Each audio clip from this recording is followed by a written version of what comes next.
All right, happy Friday, guys. Hope you're doing well.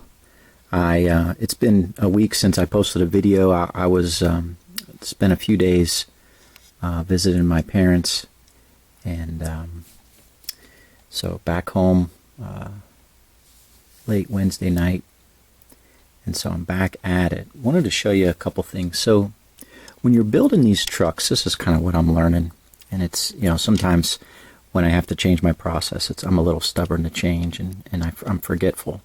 But I remembered here is that when building these trucks, and I really think this is a really neat thing, the designs lately for Pato have been a full-up bed design. You can see all the little, whatever these are, little rivets or design or whatever dots in here that run along the sides, back, all that stuff, right along here, along the spoiler.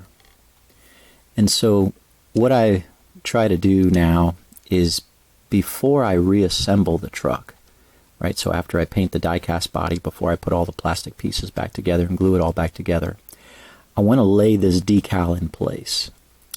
And then once it dries, then I can kind of poke holes in it for where these little support members go. There's two little holes there. And that's what I did. And that seems to work out really well. It's a lot easier to do it instead of trying to, cut these holes in the decal and then try to lay it in place. So it's one flat surface, lay the decal in place, let it dry, and then it only takes like maybe an hour. And then you can poke holes through it and then get these plastic pieces in place, let that set, and then glue this all back together. So did that for these two Haley Deegan toter trucks, and it's just a nice way to do it. It's a lot easier doing it that way. So I've got some decals here. I just put them in the water. I'll put those on here in a minute and show you guys that. But I did want to get some input from y'all. Well, first of all, Mannix, here's this car, how it turned out, and I'll clean that up. I just sent you an email this morning, so I'll wait for your feedback, and then we'll go from there. But I bought some paint. I guess it's been a few weeks ago. I bought some of the Color Shot paint, and I just, I like colors. I like to try things out. And I didn't necessarily need it for any one particular car, but I did buy the Color Shot Cash. And this is how it turned out. So I just opened up a next-gen Mustang and wanted to paint it green and see how it turned out. So this is what it looks like. And my question to you guys, is there a decal set that I could use this for? So a 2022 Mustang that's got a base green like this, and it's a die-cast car that Lionel is not making, or has not decided to make, or is probably not making. I'll throw one out there. So Harrison Burton, number 21, Menards. He drove a special green paint scheme one time this past year, and I was thinking maybe that. But yeah, let me throw it out to you guys and see if you want to throw a comment below and tell me how I could use this shade of green. Again, this is the Color Shot Cash is the name of it. And yeah, I'm going to put that together and kind of wait for a decision on what I want to do with the decal set.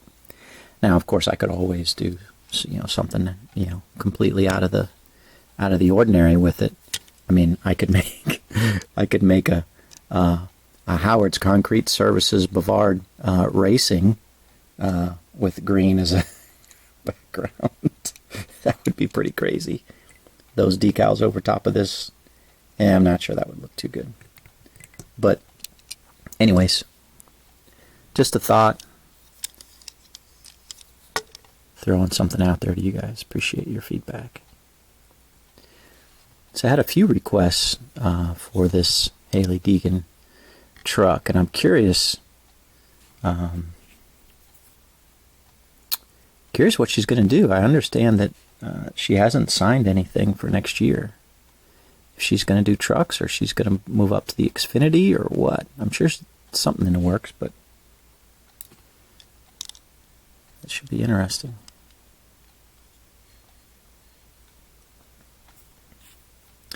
And as you guys know, I like to watch Eric Estep. And so I saw that he is sponsoring Brandon Poole, or is it Brendan? Brendan or Brandon? I think it's Brendan. Brendan Poole in an Xfinity race with his Out of the Groove paint scheme. And that is pretty sweet. That is just, I think that's just a tremendous thing. So he's taken the money that he's earned, and he's turning it into, something that, I won't say once in a lifetime, but that's pretty exciting to do that. So I was immediately thinking that, he's probably not going to have that in 1/24 scale. So I could easily custom make some of those for him. And yeah, that would be cool. Number 6, Out of the Groove with Eric Estep, and he's got his face on the hood, and it's a Matt Kenseth scheme that's kind of black and yellow, white. Yeah. If you haven't seen that video, I encourage you guys to check it out.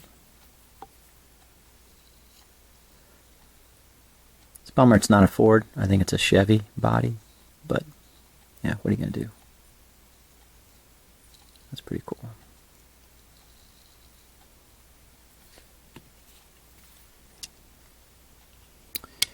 All right, so let's do this windshield here. I'll say something else. I've noticed the windshields on trucks. Maybe it's not just trucks, but I've noticed the windshield's got like a little scuff. A lot of them do. A little scuff right in the center here. I haven't determined if it's on the inside or the outside. It looks like it might be on the inside. There's just a little scuff in there. You kind of see that? See that right there? Kind of that area. And let me grab another windshield. See that? Is that scuff?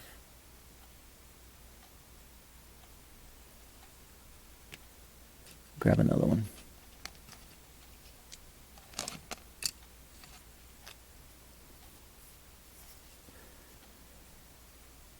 That one's not too bad. Minor. Yeah, minor scuff there. Not too bad. But yeah, maybe that's the price you pay for a NASCAR Authentics line as opposed to the Gold Series. Don't know. I like to start with, a donor car that's in terrific condition, so that I can make the best possible custom with it. When it starts a little bit less than perfect, then I'm already, the best I can do is a 90% or 95% type of thing. You know what I mean? So you can see that right in that area.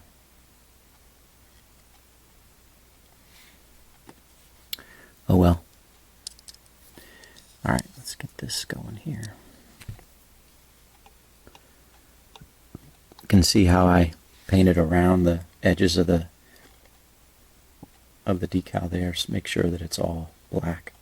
There's no little white showing around there. So what I like to do with these trucks, since there's no raised area on the hood for the hood pins, I like to keep the hood pins from the decal set and use those, because you can put them anywhere. Also helps with kind of lining it up and getting it centered.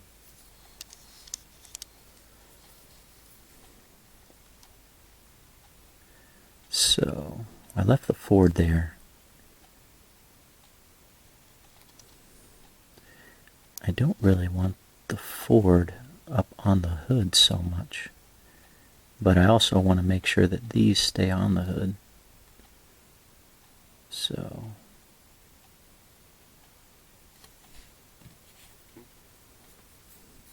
hindsight 2020, maybe I should have cut that Ford logo off of that decal, and then I could have moved the Ford logo a little bit further down.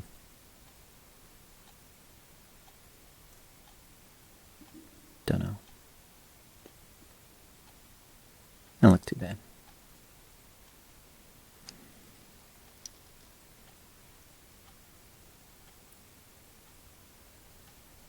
Okay.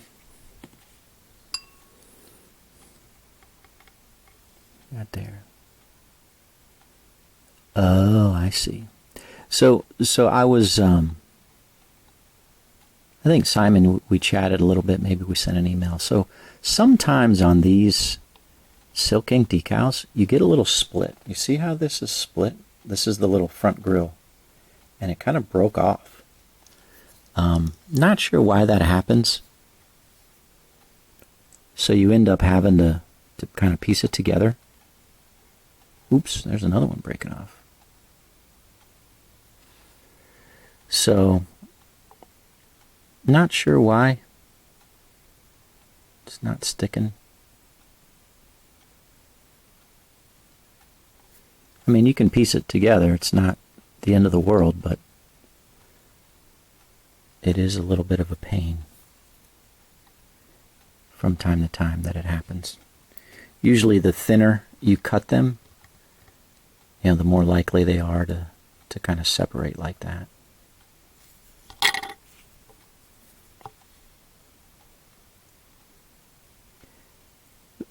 Hard to notice, but somewhat of a pain.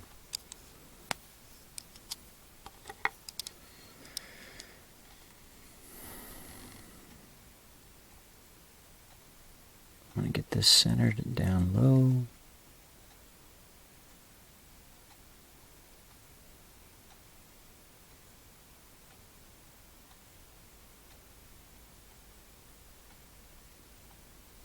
Okay. All right, now the last piece. F-150.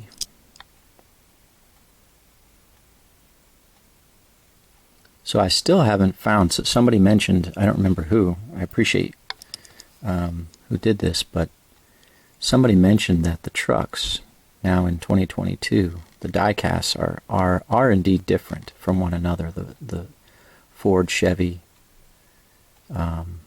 Toyotas.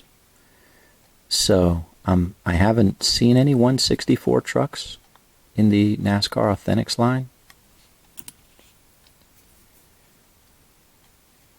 And speaking of that, I'm what's going on with Wave 4? I don't know. Wave 3 has been out for a long time, and I don't know what's going on with Wave 4. I see, people are predicting what's going to be there, but I wonder if they had some manufacturing issues or supply chain issues, because, here we are, the last week of October, and we're only on wave 3 of 2022. And normally there's 12 waves, so they would have to release, quite a few more before the end of the year. So anyways, just kind of curious if you guys have heard anything about wave 4. I keep seeing wave 3 in the Walmarts and stuff. I've got plenty, but I would like to pick up a couple trucks. So I'm hoping that there's a couple trucks in wave 4. Because again, I want to see what the differences are.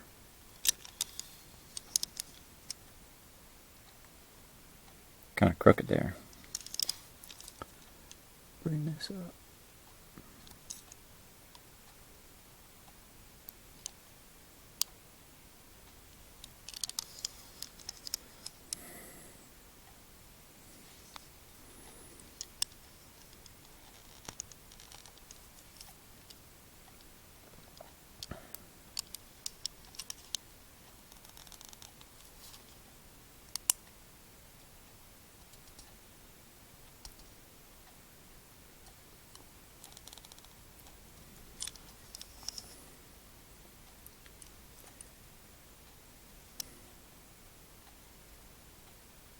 Still looks a little low on that left side.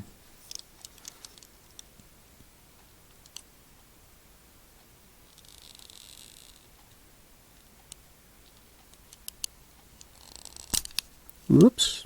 Oh, look at that. The whole thing snapped on me. That's interesting. I haven't had that happen before.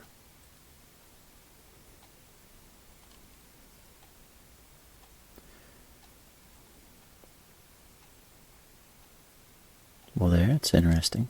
Got that on camera, too.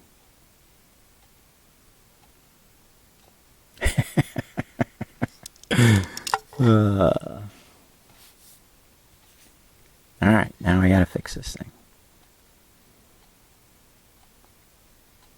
Good as new.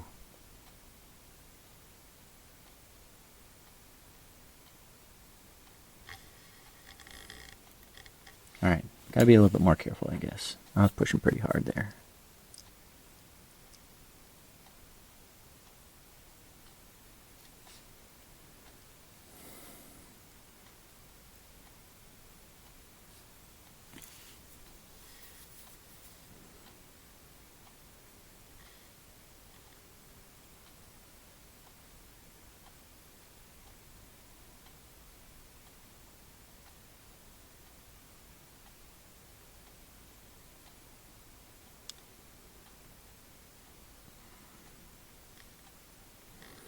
Okay, let's get this in here.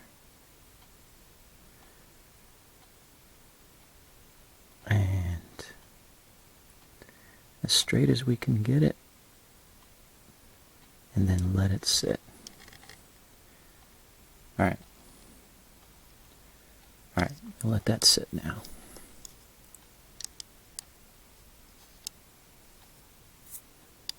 Okay. All right. Let's look at verse number 22 now. In this video. So this one is titled, One Who Dwells with God, Psalm 15, 3 and 4. Psalm 15 is a really good psalm. It's only like 5-6 verses long. Not very long at all. It's a good one to meditate on. And this is one who dwells with God, the characteristics of one that approaches the Lord. He that backbiteth not with his tongue, nor doeth evil to his neighbor, nor taketh up a reproach against his neighbor, in whose eyes a vile person is contemned, but he honoureth them that fear the Lord. He that sweareth to his own hurt, and changeth not. Oof. So, kind of standard stuff. People would say, I know my dad would say, it's common sense. Well, is it really? How are we doing with slandering people? I don't do that great sometimes with this. Do you do evil to your neighbor? Do you take up a reproach against your neighbor or your friend? Meaning, do you start something? Do you despise vile people?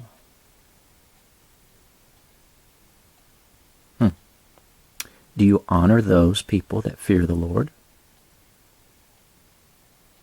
Okay. And then this is a tough one.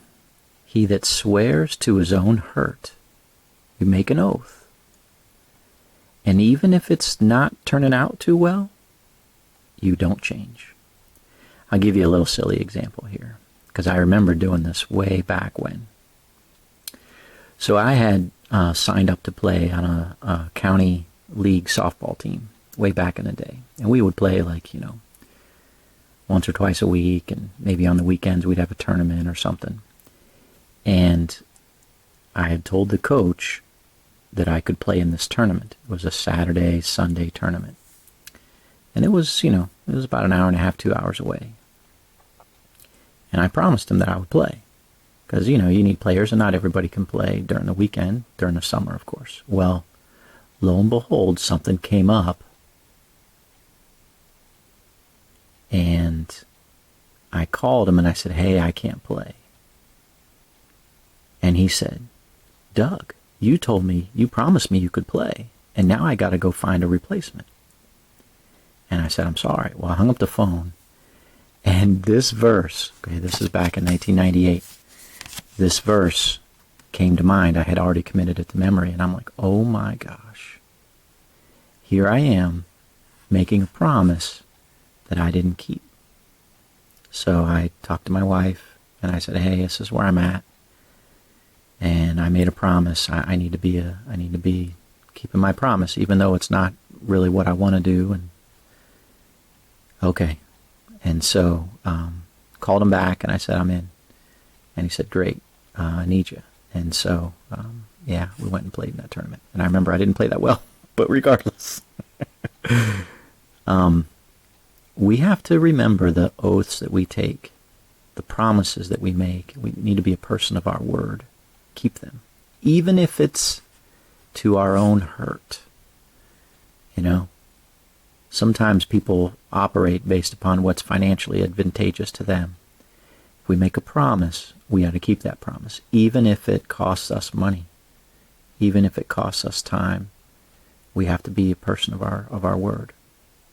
So it's a good verse. It's good practical things that we can do, and things that we need to be careful to not do in our day-to-day life. All right, guys, God bless. Talk to you soon.